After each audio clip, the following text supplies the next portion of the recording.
Hey guys, this is Gaurav Goyal, Northeast DeKalb Vascular Agronomist. Today I'll be talking about performance of brand new products that we launched earlier this year in Northeast. In this video, I'll be talking about products that are above 100 variety maturity. I have created another video that are talking about products below 100 variety maturity. In total, we had 12 products launched for our territory, but I'll be talking about products anywhere from 100 variety maturity and above in this video. So this is the first brand new product I want to talk about, DKC 5199. This is available in Tricepta trait, which gives you protection against Western bean cutworm. We brought in this product last year, but it was available only in Tricepta. This year, we brought this product in 5198 Smart Stacks as well. The three main characteristics you want to remember about this product is really good drought tolerance, really good dry down, and also very good disease package in general. Here is our maturity snapshot that talks about products from 100 to 105 variety maturity. For those of you who have not seen maturity snapshot before, just to give an overview, we have cooperator name on the left, and then state name, Maryland, New York, and Pennsylvania, and then county name, and all the hybrids that we put in the plot in our territory. So we have DKC 5125, which has been doing really good this year. And DKC 5198 is what is the product that I'm comparing right here. So if I'm comparing 5198 to 5125, for those comparisons, it seems like it's doing pretty decent compared to 5125. But when we look at the entire US data compared to DKC 5125, I see that in 50 comparisons, 5198 is losing to 5125 by 9.4 bushels.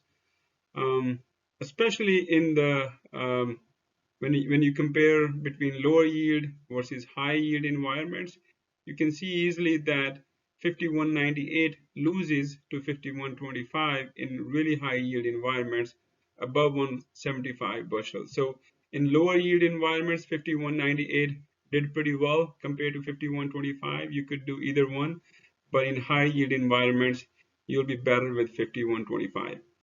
Next product is DKC 5218 Smart Stacks. It is a 102-day product that is a medium height plant, but really with the good stalks and anthracnose stalk rod quality on this product is great.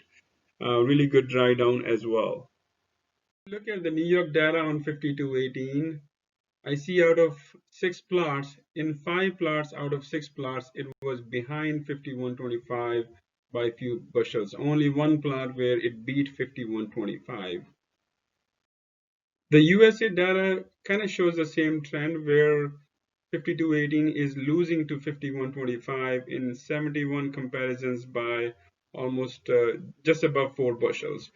Now, the yield difference changes when you're talking about different yield environments. So again, in lower yield environments, 5218 actually beat 5125 or was pretty close, whereas above 200 bushel environments, 5125 had a better ability to out yield 5218.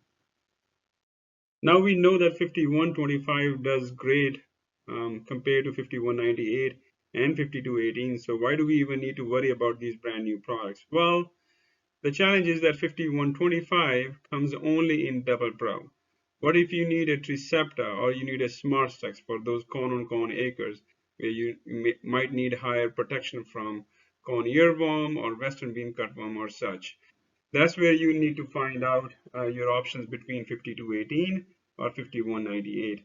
So between these two brand new products, 5218 would be better in lower yield environments, especially below 200 bushels. And if it's anything above 200 bushels, you might want to go for 5198, where it seems to have an advantage. Another brand new product is 106-day 5615, again Tricepta. This is the only product in our brand new products this year that was Disease Shield. For those of you who don't know what Disease Shield is, it's a class of product that give you additional protection against 5 major diseases: northern leaf blight, gray leaf spot, anthracnose stalk rot, common rust, and Gauss's bird.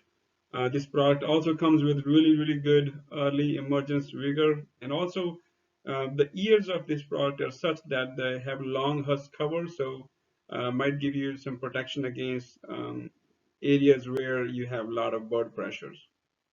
The main product I want to compare against 5615 is 5554 or 5553 genetics. Out of the 11 trials that we put between Maryland and Pennsylvania that compare 5554 to 5615, 6 out of 11 plots were the ones where 5615 beat 5554, and 5 are the ones where it was otherwise. So before we brought this product in the market, we knew that this product had a good top end potential.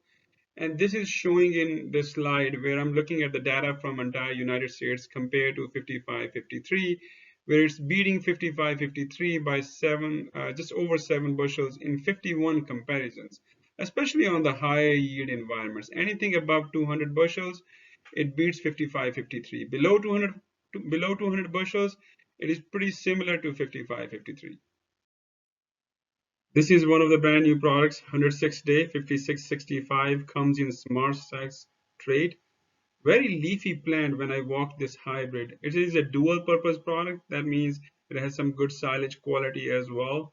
The disease wise, northern leaf blight looks really good on this product, and the dry down on this product is as good as well.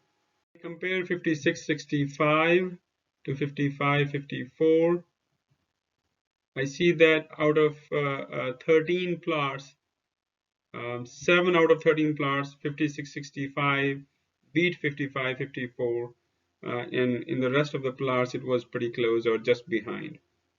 The US data supports the story that I have from Northeast data on 5665, where it's beating 5553 by 11.5 bushels in 276 whooping comparisons. So whether I'm in a low yield environment or in a high yield environment, from anywhere from 150 bushels to almost 300 bushels, it beats 5553 in every scenario. When we look at the US data comparing 5665 versus 5615, 5665 seems to show a little bit better than 5615 in the lower yield environments, especially below 200 bushels, whereas some high top end like above 250 bushels, 5615 might be better than 5665. So I still think that 5553, our known product, still has its own utility, that it can be placed pretty much anywhere, especially in some really low yielding grounds, some good drought stressed grounds. 55-53 would still work, whereas 56-15 would have the utility on some really high top and yielding soils. And if you want to try something new on the lower yielding grounds below 200 bushels, 56-65 Smart Stacks would be another option. Here's another way to summarize these three products. If you have a ground that's above 200 bushels and you need a Tricepta trait in that maturity, you want to go for 5615. If you have above 200 bushels and you need Smart Stacks trait in that maturity, you might want to go for 5665. And then if you're below 200 bushels, some really crappy grounds, and you need a Smart Stacks trait, you might want to go for 5553. Another product that we brought in 108 day relative maturity is DKC 5864 Smart Stacks. This is a product that is kind of versatile in nature, has good early emergence vigor to it, good disease package in general, and also really good dry down as well. The two products that I want to compare against this one would be 5834-35 genetics and 5981-82 genetics. In my maturity snapshot, out of 8 trials comparing 5835 to 5864, 5864 beat 5835 in all the 8 trials, while it was able to beat only 4 out of 14 trials 5982. Rest of the US data supports the same theory as I'm finding here in Northeast, which is 5864 is beating 5834-35 genetics by almost 9 bushels in 246 comparisons, and no matter what yield environment that is, from anywhere from 150 up to almost 300 bushels. Although this brand new product was able to beat 5834, it was not able to beat 5981-82 like it was seen in Northeast maturity snapshot. It got beaten by 5981-82 genetics by almost 6 bushels in almost 400 comparisons, and in pretty much any yield environment from 150 up to 300 bushels. Okay, next product, DKC 6080, a 110-day double pro product. Had good stocks, good anthracnose stock rot on it, and also very good yield stability, which means that it can perform in both high yield and low yield environments. Let's see the data.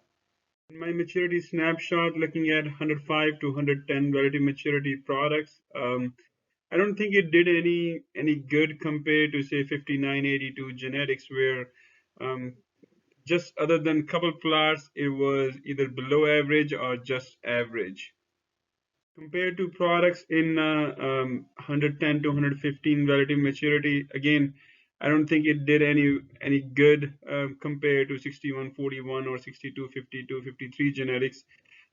Just other than 2 plots, in every other plot, it was either below average or just average. The US data story tells the kind of same picture, where it was getting out yielded by 5981-82 genetics in pretty much any yield environment by almost 3 bushels in 422 comparisons. So I'm not really impressed with this product yet. I might give it a try next year again to see if it was only a year effect. But right now, I think we have other better products that we can go with. Another Tricepta product that we brought in 112-day maturity was DKC 6289. It's a medium height plant with really good stalks and some good disease tolerance and dry down. That I want to compare this product 6289 to 6141 and 6253, because those are the 2 leading products that we have in this maturity. So compared to 6141, out of 5 plots, it did better than 6141 in 2 trials. So overall, it did average to better than average, because we had only 5 trials where comparing side by side. Comparing to 6253, we had 6 trials side by side with 6289, where 5 out of 6 trials it did better than 6253. So overall, comparing both the hybrids, I feel like it did better to average compared to those 2 hybrids. So when we look at the US data, it beat 6140-41 genetics by 4 bushels in 184 comparisons across all the yield environments, as you can tell, from 150 to almost 300 bushels. Now, where's the utility of 6140 genetics? I do think that 6140 has its own utility, which is it has smart stacks on it. That's one thing, but it's also proven for last 2 years, and we know it can handle not only the tough environments, but it also has really good top end as well. When comparing 6289 to 6252, it beat 6252 overall by 5.6 bushels in 133 comparisons with 68% win ratio. But when you look at different yield environments, in the lower yield environments, actually 6252 is better, whereas in high yield environments, say 200 bushels and above, 6289 gets an advantage, which we know already that 6252 does really well in some tough environments. So that's where the distinction comes to, where in the lower yield environments you could put 6252, 53 genetics, and also it comes with a smart stacks, whereas 6289 is a Tricepta for those Western bean cutworm makers. This was all about the brand new products. If there are any further questions about brand new products or any of the existing products, don't hesitate to contact me. Thank you very much for listening.